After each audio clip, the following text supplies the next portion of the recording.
The Gaza Strip has captured international attention for almost 2 months now, as thousands of Gazans march weekly toward the border fence with Israel in what's known as the Great Return March. Some protesters have used violent tactics or attempted to breach the fence.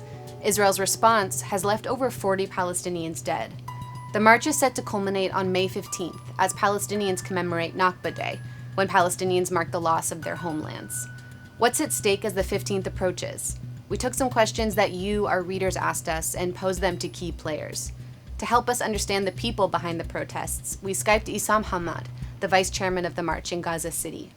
We thought that we must have to do something in order to show our commitment to our rights, especially paragraph 11 of the International Resolution 194 that calls for everyone to allow us to return back to our homes and lands that we were expelled from in 1948. The issue of the border fence comes up a lot. As an organizer of the protests, do you encourage demonstrators to approach or not approach the fence?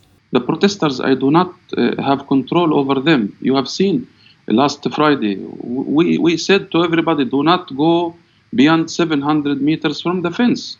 But you cannot control young people who have lost hope and they have been locked for 11, 12 years and they have been prevented from electricity and pure water and jobs, and they are living in misery. Some people following the protests have said that it started as a grassroots movement and then Hamas came and co-opted, started controlling the organization. What do you have to say about that? The picture is you are seeing some brave girls going to the fence. You see ladies, old age, carrying a tire in order to set it on fire.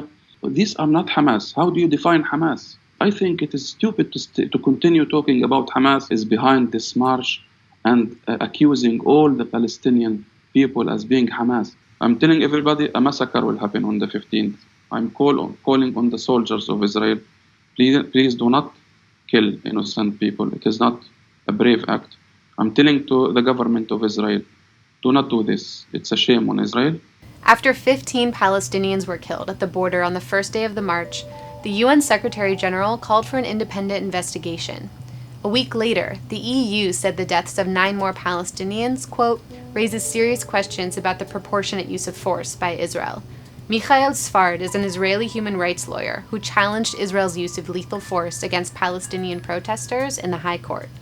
In response, the state upheld its policy, called the Rules of Engagement, because it considers these confrontations along the Gaza border a state of war.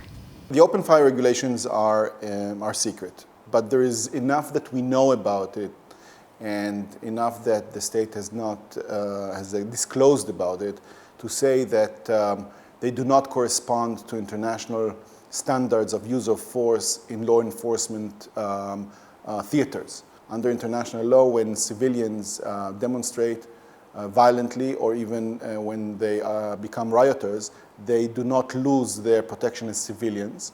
And force can be used against them, but force that could potentially be lethal can only be used when a certain individual poses an imminent threat to life. So a breach of the border cannot be considered a threat? Damaging the fence is damaging a property, and it's damaging of a military installation, and it should be countered.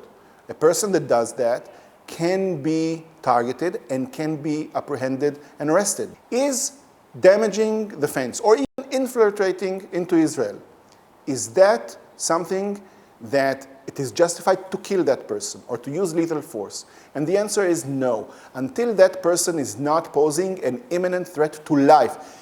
We take life in order to protect life, not any other thing. But many Israelis support the army's response to the March of Return.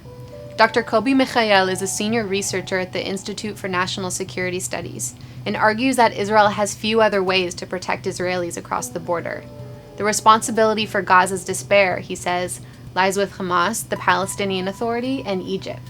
We spoke to him about his point of view. I think that it is pretty clear that these are not peaceful demonstrations. These are not demonstrations at all. This is a sort of a very violent attack, which includes also pure terrorism against the state of Israel, its sovereignty, and it is used in a very cynical manner by Hamas, which tries to introduce it as a peaceful demonstrations. First of all, the IDF has to prevent people from breaching or crossing the fence, okay? Because once they will be able to cross the fence, then Israel will find itself with thousands of people in the sovereign territory of the state of Israel, inside the villages, the kibbutzim, the moshavim, along the border. And then the question... Is that reason alone to use lethal force to kill someone? Yes, of course. Israel, the IDF uses lethal force when it is required to stop, okay, the people there that are reaching the fence. You have no other option to do that. And as long as the people of Gaza and as long as their leadership will believe that their future is not in the Gaza Strip, but in the state of Israel, because of the right of return, or so-called the right of return, then there will be no solution. The Israeli control over the Gaza Strip is not the sole or the only control over the Gaza Strip. Israel has a partner in this regard, Egypt. But the Egyptians prefer to leave Rafah cross, which is the oxygen pipe of the Gaza Strip, to leave it closed, okay, not to operate it, at least not on a regular basis. A lot of readers have asked us why Gazans are protesting only at the Israeli border.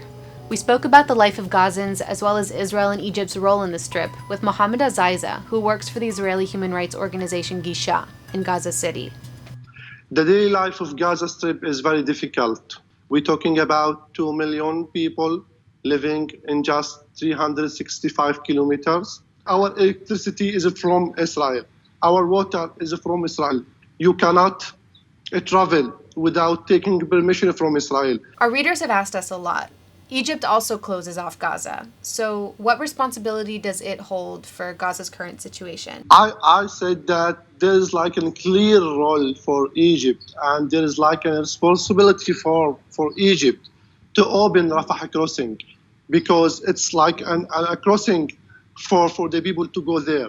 But do you think that Israel's control over everything inside Gaza? Will Israel shift its strategy? Does Hamas stand to make gains? Will regular Gazans see relief? The march is likely to reach a boiling point on Nakba Day.